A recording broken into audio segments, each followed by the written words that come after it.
শব্দকথা প্রাণে প্রাণে সাহিত্য আড্ডায় আপনাদের সবাইকে স্বাগত জানাচ্ছি। আমি হাবিব কুখন। আমাদের সাথে আজকে উপস্থিত আছেন তরুণ কবি মীর ফয়সাল আহমেদ। শব্দকথা প্রাণে প্রাণে আড্ডায় আপনাকে স্বাগত জানাচ্ছি।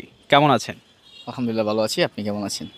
আলহামদুলিল্লাহ ভালো আছি। আমরা ইতিমধ্যে জেনেছি যে আপনার ২০২৬ বইমেলা উপলক্ষে সামনে রেখে আপনার একটি উপন্যাসের বই আসছে। তো সেই বই সম্পর্কে যদি কিছু বলেন।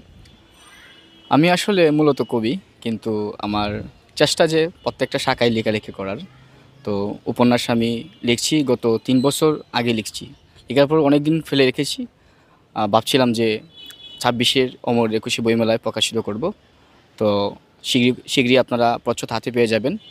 আমার উপন্যাসটা মূলত রোমান্টিক সামাজিক উপন্যাস, এবং আমার প্রিয় লেখক হুমায়ূন আহমেদ, নন্দিত কথা সাহিত্যিক, ওনাকে আমি শ্রদ্ধাভরে স্মরণ করছি। আর আমার লেখায় ওনার লেখা প্রভাবিত, উনি যে লিখেন ওনার লেখায় আমি প্রভাবিত। ওনার মাধ্যমে বা আমি আজকে এই সাহিত্য অঙ্গনে আসা, এবং ওনাকে অনুসরণ করেই আমার আজকের এই উপন্যাসটা লেখা।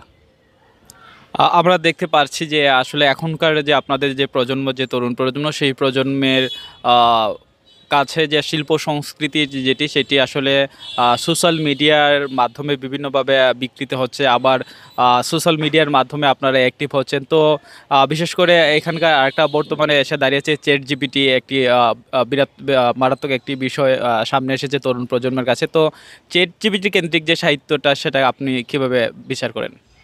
নিশ্চয়ই চ্যাট জিটিপি সাহিত্য অঙ্গনের জন্য হুমকি স্বরূপ। একজন প্রকৃত সাহিত্যিক যিনি আছেন, একজন প্রকৃত পাঠক যিনি আছেন, উনি পড়লে বুঝতে পারবেন যে চ্যাট জিটিপি দিয়ে লেখা কিংবা সাহিত্যিক দ্বারা লিখছেন। উনি সাহিত্যমনা যে একজন শিল্পী, উনি লিখেছেন। একজন সাহিত্যিক কিন্তু একজন শিল্পীর আচর একজন পাঠক ভালোভাবে ধরতে পারেন। সুতরাং আমরা যারা আছি, আমরা যারা পাঠক আছি, প্রথমত একজন লেখক, একজন পাঠক। সুতরাং আমি একজন পাঠক হিসেবে বলতে চাই, যারা প্রচুর পরিমাণে পড়াশোনা করেন, বই পড়েন এবং পর্যালোচনা করেন, তারা জানেন যে কোন বইটা চ্যাটজিপিটি থেকে কতটা অংশ থেকে নেওয়া হয়েছে এবং কোন বইটি লেখক নিজের মন থেকে লিখেছেন। এটা একদম পাঠকই বলতে পারবেন, যিনি প্রকৃত পাঠক। ধন্যবাদ। আরেকটি বিষয় আপনার কাছ থেকে জানতে চাই যে বর্তমানে যে সাহিত্য সংস্কৃতি চর্চা যে সময়, এই সময় আসলে তরুণদের অবস্থানটা আমরা আসলে খুবই কম দেখছি। এটির কারণ বা প্রতিবন্ধকতা হিসাবে আপনি কি মনে করছেন? আসলে এর প্রতিবন্ধকতা আমি প্রথমেই ধরব সামাজিক যোগাযোগ মাধ্যম। সামাজিক যোগাযোগ মাধ্যম আমাদের জন্য যেন মঙ্গলজনক আবার অমঙ্গলজনক।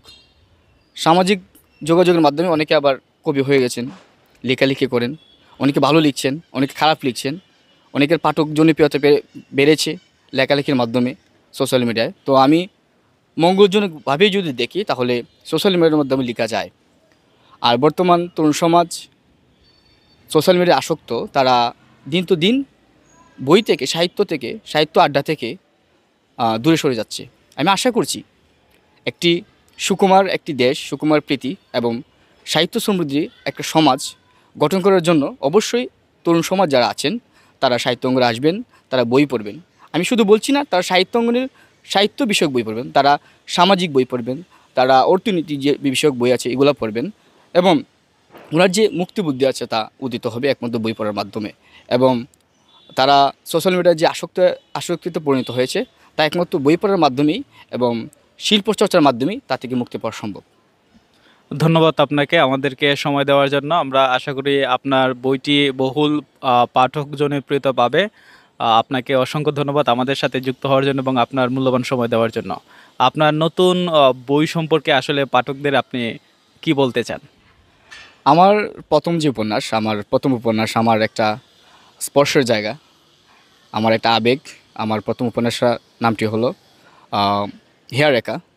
আমি নিজেই এটা অনেক কষ্ট করে বের করেছি নামটি।